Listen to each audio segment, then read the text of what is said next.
नमस्कार, मी मनाली. आपण पाहताय न्यूज 18 लोकमत आणि पाहणार आहोत राज्यातल्या देशभरातल्या बातम्या वेगवान स्वरूपात 25 मिनिटांमध्ये 50 बातम्यांचा आढावा. पाहूयात पावसासंदर्भातील बातम्या.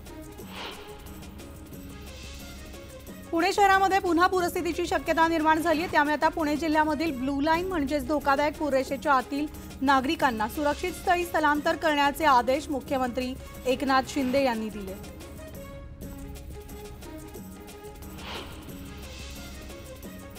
मनसे अध्यक्ष राज ठाकरेंनी पुण्यातील एकतानगरमधील स्थानिकांशी संवाद साधलाय. तसंच त्यांनी मुख्यमंत्र्यांशी पुनर्विकासाबाबत चर्चा झाल्याची सुद्धा माहिती राज ठाकरे यांनी दिली आहे. इगतपुरीच्या भामधरण परिसरात झालेल्या मुसळधार पावसामुळे नागरिकांच्या घरात पाणी शिरलंय आणि त्यामुळे या परिसरामधील नागरिकांना आश्रमशाळेत स्थलांतरित करण्यात आलंय. पुणे वेधशाळेनं घाटमाथ्यावर पावसाचा रेड अलर्ट दिलाय. सह्याद्री पर्वतरांगांमध्ये सुरू असलेल्या मुसळधार पावसामुळे अंदरमावळामध्ये पूरजन्य परिस्थिती निर्माण झाली आहे. तर टाटा धरण पाणलोट क्षेत्रात पावसाचा जोर वाढल्यानं धरणाचं पाणी शेतात शिरून भातशेती पाण्याखाली गेली आहे. घाटमाथ्यावर पावसाचा जोर वाढल्यामुळे पिंपरी चिंचवड शहरामधून वाहणाऱ्या पवना नदीच्या पाणी पातळीत मोठ्या प्रमाणात वाढ झाली आहे. तर दुसरीकडे पिंपरी चिंचवडकरांचं श्रद्धास्थान असलेल्या मोरया गोसावी मंदिर परिसरात पाणी शिरल्यामुळे मुख्य संजीवन समाधी मंदिर पाण्याखाली गेलंय.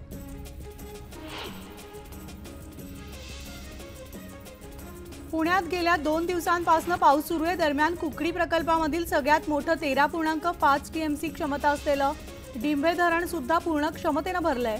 तर या धरणातून 7000 क्युसेक्स वेगानं घोड नदी पात्रात पाण्याचा विसर्ग सुरू करण्यात आलाय.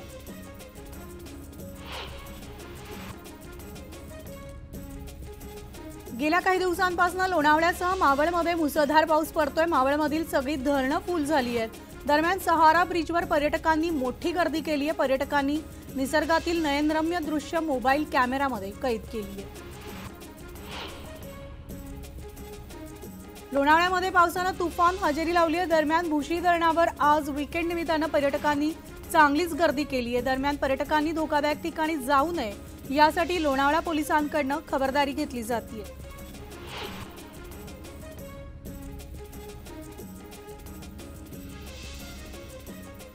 मुळशी तालुक्यामधल्या 40 गावांना सिंचन तसंच पिण्याचं पाणी आणि औद्योगिक क्षेत्राला पाणी पुरवठा करणारे मुळशी धरण 100% भरलंय. त्यामुळे आता धरणाच्या सांडव्यावरून मुळा नदी पात्रात 24,745 क्युसेक्स वेगानं पाण्याचा विसर्ग सुरू आहे.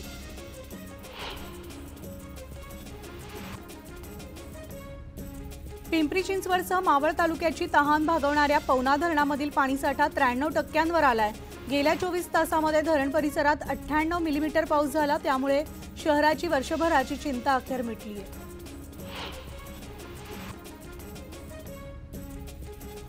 तर खडकवासला धरण क्षेत्रात मुसळधार पाऊस सुरू आहे. अशा धरणातून सध्या 35,000 क्युसेक्स पाणी सोडलं जात आहे.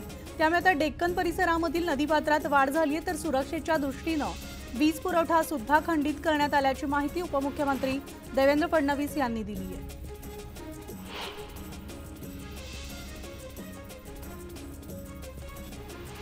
शहापूर तालुक्यात मुसळधार पाऊस पडल्यामुळे भातसा नदीपात्रात कमालीची वाढ झाली आहे. नदीनं धोक्याची पातळी ओलांडली आहे. तर नदीवरील पुलावर सुद्धा पाणी साचलंय आणि त्यामुळे नदीकाठच्या गावांना सतर्कतेचा इशारा देण्यात आलाय.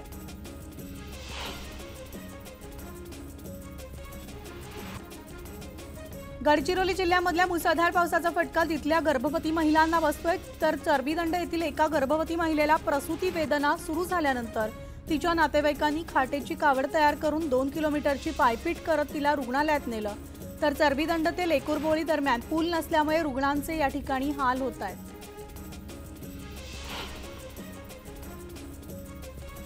नाशिकमधल्या गोदा घाटावर पूरसदृश्य परिस्थिती निर्माण झाली आहे. तर रामकुंडावरील लहान मोठी मंदिरं पाण्याखाली गेली आहेत. प्रशासनाकडून गोदाकाठ परिसरामधील दुकानं हलवण्यास सुरुवात झाली आहे. तसंच नदीकाठच्या लोकांना सतर्कतेचा इशारा देण्यात आलाय.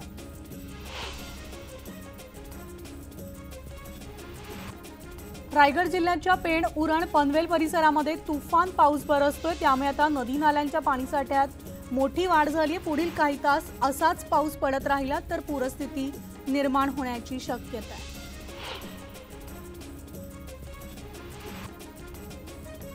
सांगलीमधील कृष्णा नदीच्या पाणी पातळीमध्ये 1 इंचानं घट झाली आहे, तर सध्या पातळी 39 फूट 11 इंचावर आहे आणि अजूनही कृष्णा नदीची पाणी पातळी इशारा पातळीच्या आसपास आहे। त्यामुळे प्रशासनानं नागरिकांना सतर्क राहण्याच्या सूचना देखील दिल्या।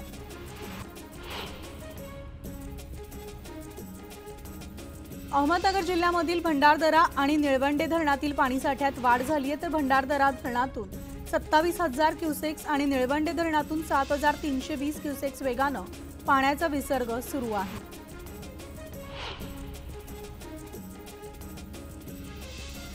बीडच्या परळी तालुक्यातल्या चांदापूर धरण अद्याप मृत्यूसाठ्यातच आहे।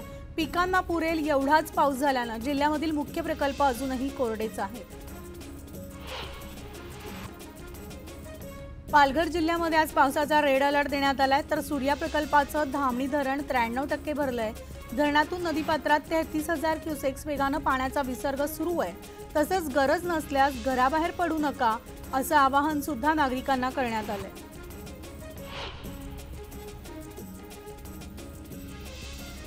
सिंधुदुर्गामधील सह्याद्रीच्या कुशीत असलेला आंबोली जवळील बाबा धबधबा सध्या ओसंडून वाहतोय आणि या धबधब्याची विहंगम दृश्य पाहण्यासाठी पर्यटकांनी चांगलीच गर्दी देखील केली आहे। आजचा रविवार आणि अमावस्येनिमित्तानं पर्यटकांची संख्या वाढण्याची या ठिकाणी चिन्ह आहे। मुसळधार पावसामुळे उल्हासनगरमधील एका घराचं छत कोसळून दुर्घटना घडली आहे। कॅम्प नंबर 4च्या शिवनगर गणेश चाळ परिसरात ही घटना घडली आहे, त्यामुळे घराचं खूप मोठं नुकसान झालंय। दरम्यान प्रशासनानं मदत करावी अशी मागणी या ठिकाणी करण्यात आली आहे। नाशिक जिल्ह्यामध्ये आज पावसाचा ऑरेंज अलर्ट देण्यात आलाय, तर पावसाचा जोर या ठिकाणी वाढल्यानं गंगापूर धरणातून विसर्ग वाढण्याची शक्यता आहे। नदीकाठच्या गावांना सतर्कतेचा इशारा देण्यात आलाय।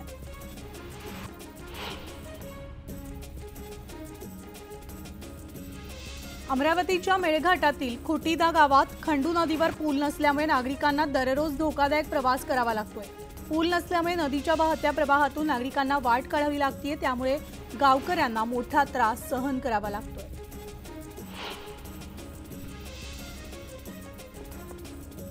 भुसावळ शहरामध्ये अवघ्या अर्धा तास झालेल्या पावसानंतर जामनेर रोड जलमय झाल्यानं तिथल्या नालेसफाईची पोलखोल झाली आहे। तर जामनेर रोडवरील महामार्गाचा अंडरपास हॉटेल रंगोली परिसरातील पाण्याचा संथ गतीनं निचरा झालाय।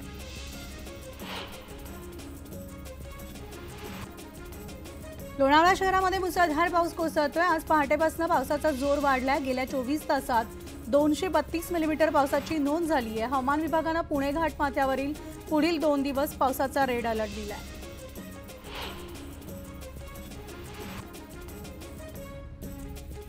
जळगावमध्ये देखील मुसळधार पावसाला सुरुवात झाली आहे। पावसामुळे सखल भागात पाणी साचले। वाहन चालकांना आणि नागरिकांना त्यातनं वाट काढणं कठीण होतंय, तर नवी पेठ बजरंग बोगदा कोर्ट चौक भागात गुडघाभर पाणी साचलं होतं। छत्रपती संभाजीनगरमध्ये सलग तिसऱ्या दिवशी पावसानं हजेरी लावली। शनिवारी फक्त 2.5 मिलीमीटर पावसाची नोंद करण्यात आली आहे। आजही हलक्या ते मध्यम स्वरूपाच्या पावसाचा अंदाज आहे, मात्र जिल्हावासी अजूनही मोठ्या पावसाच्या प्रतीक्षेत आहेत।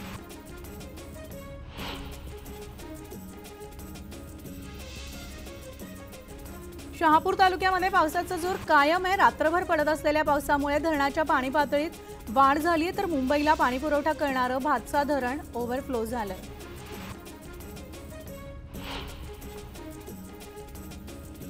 लोणावळ्यामध्ये सध्या धुक्याची चादर पसरली आहे। घाटमाथ्यावरील पट्टा हा धुक्यात हरवल्याचं चित्र पाहायला मिळतंय।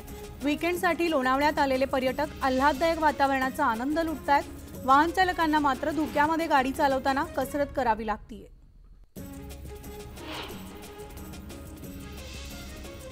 गेल्या 15 दिवसांपासून भुसावळमध्ये पावसाची संततधार सुरू आहे। तापी नदीपात्रात आलेल्या विसर्गामुळे गाळ मिश्रित गढूळ पाणी पुरवठा होतो आणि त्याचाच परिणाम नागरिकांच्या आरोग्यावर होतोय। तर खासगी रुग्णालयात 500हून अधिक रुग्ण दररोज उपचार घेतात आणि पालिका रुग्णालयात 300हून जास्त रुग्णांवर उपचार सुरू आहेत।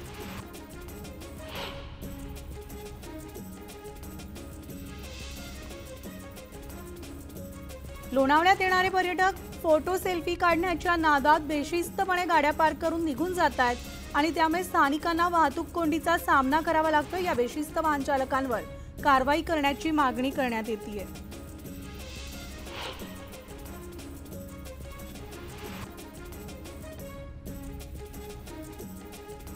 लोणावळ्यात येणाऱ्या बुलेट चालकांमुळे पर्यटकांना नाहक त्रास सहन करावा लागतोय। बुलेटचे कर्णकर्कश आवाज आणि हॉर्न वाजवून हुल्लडबाजी करणाऱ्या बुलेट चालकांवर कारवाई करण्याची मागणी पर्यटक करतायत।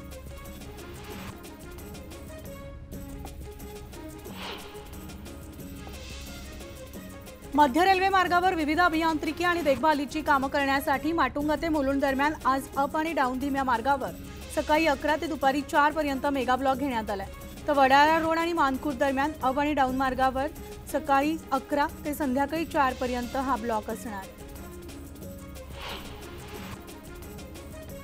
पुण्यामधल्या घोडेगाव येथील आदिवासी इंग्रजी माध्यम आश्रमशाळेतील विद्यार्थ्यांना दिल्या जाणाऱ्या पॅकिंग दुधात जिवंत अळ्या आढळल्यामुळे खळबळ उडाली आहे। 1.5 महिन्यापूर्वी विद्यार्थ्यांच्या जेवणातही अळ्या सापडल्या होत्या, त्यामुळे पालकांनी प्रशासनाविरोधात संताप व्यक्त केलाय।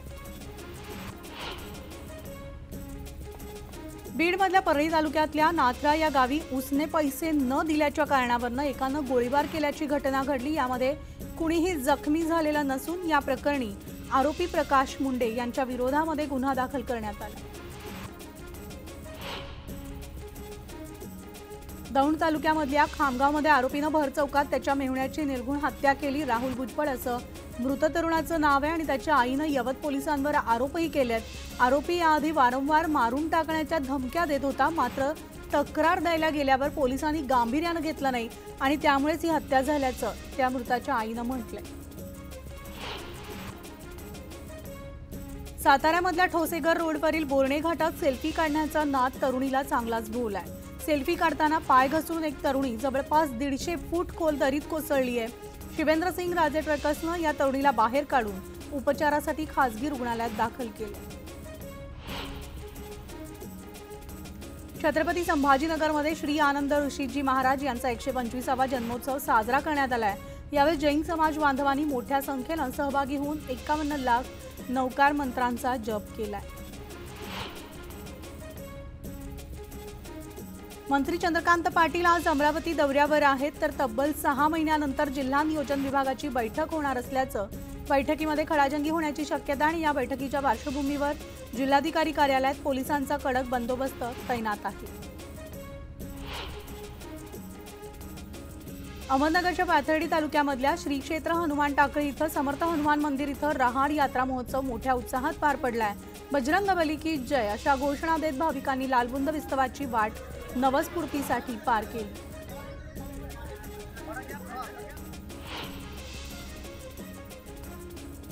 मनसे प्रमुख राज ठाकरे आजपासून 2 दिवस सोलापूरच्या दौऱ्यावर आहेत। आगामी विधानसभा निवडणुकीच्या पार्श्वभूमीवर राज ठाकरेंच्या दौऱ्याला एक महत्त्व प्राप्त झाले, तर सोलापूरमधील 11 विधानसभा मतदारसंघांचा राज ठाकरे आढावा घेणार आहेत।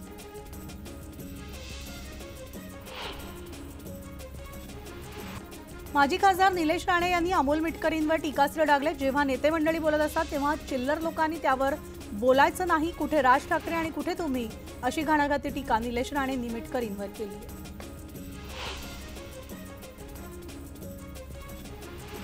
उद्धव ठाकरेंनी अमित शहांवर केलेल्या टीकेला नारायण राणेंनी प्रत्युत्तर दिले। बाळासाहेबांनी हिंदुत्वासाठी अख्खं आयुष्य घालवलं, पण उद्धव ठाकरेंनी हिंदुत्वाच्या विचारांना मूठ माती दिली आहे, अशी टीका राणेंनी केली आहे।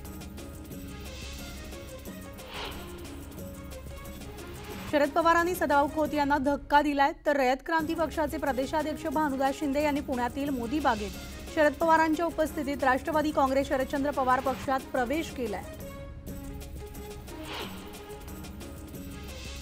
उपमुख्यमंत्री अजित पवार आज बारामतीच्या दौऱ्यावर आहेत आणि त्यांनी सकाळपासून विकास कामांची पाहणी सुद्धा सुरू केली आहे। कन्हेरी येथील वन उद्यान, शिवसृष्टी येथील कामाचा दर्जा चांगला ठेवण्याच्या सूचना या ठिकाणी करण्यात आल्या। आगामी विधानसभा निवडणुकीच्या पार्श्वभूमीवर आता गोंदियात भाजपचं जिल्हा अधिवेशन होणार आहे। त्यासाठी सडक अर्जुनी इथं कार्यकर्ता जिल्हा मेळावा घेण्यात येतोय आणि तिथल्या कार्यकर्त्यांना कानमंत्र देण्यासाठी भाजप प्रदेशाध्यक्ष बावनकुळे हे गोंदिया दौऱ्यावर आहेत। खासदार ओमराजे निंबाळकर यांनी आमदार राणा जगजितसिंग पाटील यांच्यावर टीका केली आहे, तर राणा पाटील लहान मुलांसारखं वागतायत, मनासारखं झालं नाही की रडायचं असा त्यांचा कार्यक्रम सुरू आहे, अशी टीका निंबाळकरांनी केली आहे। लोकसभा निवडणुकीत कोट्यावधी खर्च केले तरी 3,30,000 मतांनी निवडून आलो आणि त्यांची पोटदुखी झाली असाही त्यांनी टोला लगावला। मी एकनाथ शिंदे यांच्यासोबत न गेल्याचा राग धरून माझ्या मतदारसंघातील विकास कामांना स्थगिती दिली आहे असा आरोप आमदार कैलास पाटील यांनी केलाय। तर न्यायालयाने आदेश देऊन देखील महाविकास आघाडी सरकारच्या कालावधीमध्ये मंजूर झालेल्या कामांना अद्याप नगरविकास खात्याने मंजुरी दिली नाही असं देखील कैलास पाटील म्हणाले। राज्यामधल्या बंजारा समाजाचे प्रलंबित प्रश्न सोडवण्यासाठी विधानसभा आणि संसदेत काँग्रेसच्या माध्यमातून आवाज उठवणार असा विश्वास आमदार विश्वजित कदम यांनी व्यक्त केलाय। तसंच विधानसभा निवडणुकीनंतर राज्यात मवियाचं सरकार येणार असल्याचं ते म्हणाले।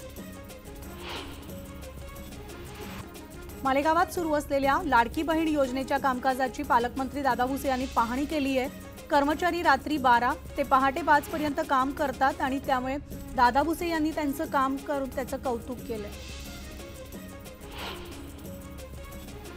सोलापूर जिल्हा नियोजन समितीच्या बैठकीमध्ये सत्ताधारी नेत्यांमध्ये चांगलीच जुंपली आहे। तर नगरमधील अप्पर तहसील कार्यालयाच्या मुद्द्यावरून शिवसेना आणि राष्ट्रवादीच्या नेत्यांमध्ये अरेरावी झाली। पालकमंत्री चंद्रकांत पाटील यांच्या समोरच हा सगळा प्रकार घडलाय। मुरबाड तालुक्यामधल्या अतिदुर्गम भागामधील फांगुळगव्हाण, साखरवाडी, निरगुडपाडा या गावांमधील मुलांना मोरोशी आश्रमशाळेत जाण्यासाठी जीव मुठीत घेऊन प्रवास करावा लागतोय।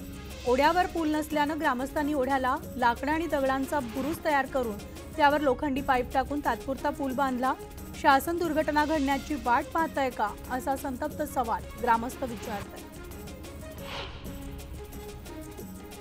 अकोल्यामधल्या आलेगाव आणि गोळेगावला जोडणाऱ्या रस्त्यावरील निर्गुणा नदीवर पूल नाहीये, त्यामुळे आता गावकऱ्यांचं विद्यार्थ्यांचं शाळेत जाताना मोठे हाल होत आहेत। पाठीवर दप्तर घेऊन नदीच्या पाण्यातून मुलांना वाट काढावी लागते। अकोला अकोट रोडवरील वान धरणातून पाणी पुरवठा करणारी पाईपलाईन लीक झाल्यामुळे मोठ्या प्रमाणात पाण्याचा अपव्यय होतोय। मात्र संबंधित प्रशासन याकडे दुर्लक्ष करत असल्याचा आरोप स्थानिकांनी केलाय। जळगाव जिल्ह्यातल्या 4,24,174 शेतकऱ्यांनी पंतप्रधान पीक विमा योजनेअंतर्गत खरीप पीक विमा काढला आणि गेल्या वर्षाच्या तुलनेत तब्बल 30,000 शेतकऱ्यांनी पीक विम्याकडे पाठ फिरवली। तर गेल्या काही दिवसांपासून छत्रपती संभाजीनगरमध्ये समाधानकारक पाऊस झाला नाहीये आणि त्याचाच फटका मका, कपाशी, सोयाबीन सारख्या पिकांना बसलाय। पाण्याअभावी मोसंबीची गळती होत असल्यामुळे शेतकऱ्यांमध्ये चिंतेचं वातावरण आहे। अमरावती शहरातल्या साईनगरमधील 2 कॅफेवर पोलिसांनी धाड टाकली आहे। यावेळेस कॅफेतील कॅबिनमध्ये अश्लील चाळे करणाऱ्या 7 तरुणांना पोलिसांनी ताब्यात घेतलंय। कॅफे चालकाविरोधात गुन्हा देखील दाखल करण्यात आला।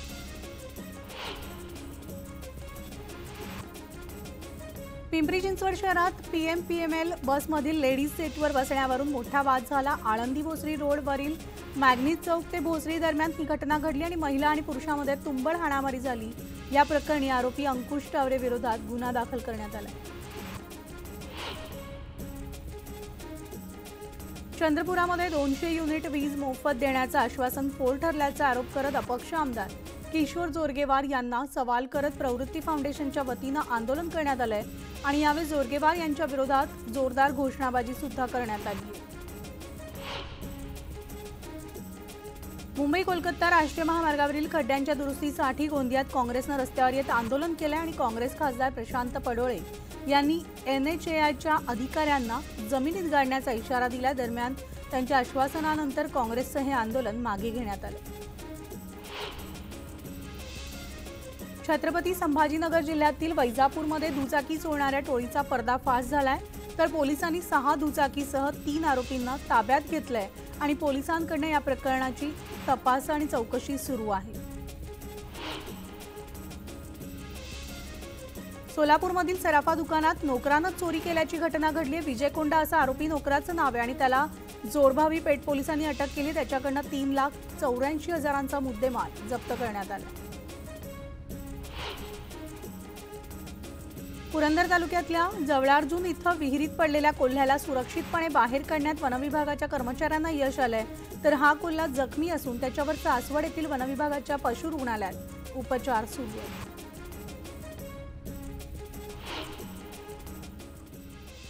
आणि यानंतर नजर